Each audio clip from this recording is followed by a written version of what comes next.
नमस्कार दोस्तों, आइए जानते हैं नदी से मिलने वाली अनमोल सीख के बारे में। नदी हमें सबसे पहली और महत्वपूर्ण सीख देती है निरंतरता। चाहे कोई भी बाधा आए, नदी कभी रुकती नहीं। चाहे रास्ते में चट्टान हो, झरने हो या गहरे घाट, नदी अपना रास्ता बना ही लेती है।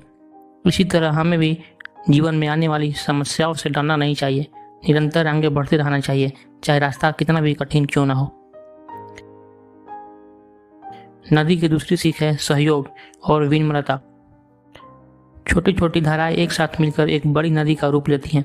यह हमें सिखाता है कि जीवन में सफलता अकेले नहीं मिलती, हमें साथ मिलकर काम करना होगा और एक दूसरे की मदद करनी होगी। साथ ही विनम्र रहना भी जरूरी है, जैसे नदी अपने पानी को सभी के लिए समान रूप से बांटती है।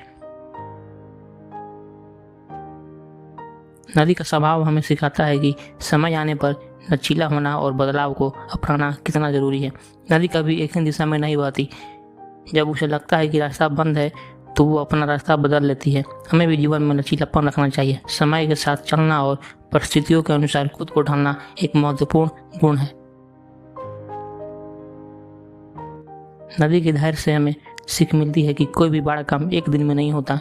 नदी सदियों से बहती रहती है और धीरे धीरे विशाल पहाड़ को भी काट डालती है। इसी प्रकार हमें भी धैर्य और समर्पण के साथ अपने लक्ष्यों की ओर बढ़ते रहना चाहिए, चाहे समय कितना भी लगे। अंत में नदी हमें सिखाती है कि जीवन का असली आनंद प्रवाह में है। नदी कभी ठहरती नहीं और अंततः महासागर में मिलकर स्वतंत्र हो जाती है। हमें भी अपने जीवन को प्रवाह में रखने की कोशिश करनी चाहिए, क्योंकि जहाँ प्रवाह होता है वहाँ स्वतंत्रता और शांति होती है। तो दोस्तों, नदी से हमें बहुत कुछ सीखने को मिलता है। तो अगली बार जब भी आप किसी नदी को बहते हुए देखें तो उसके साथ बहने वाली इन सीखों को भी जरूर याद करें। धन्यवाद।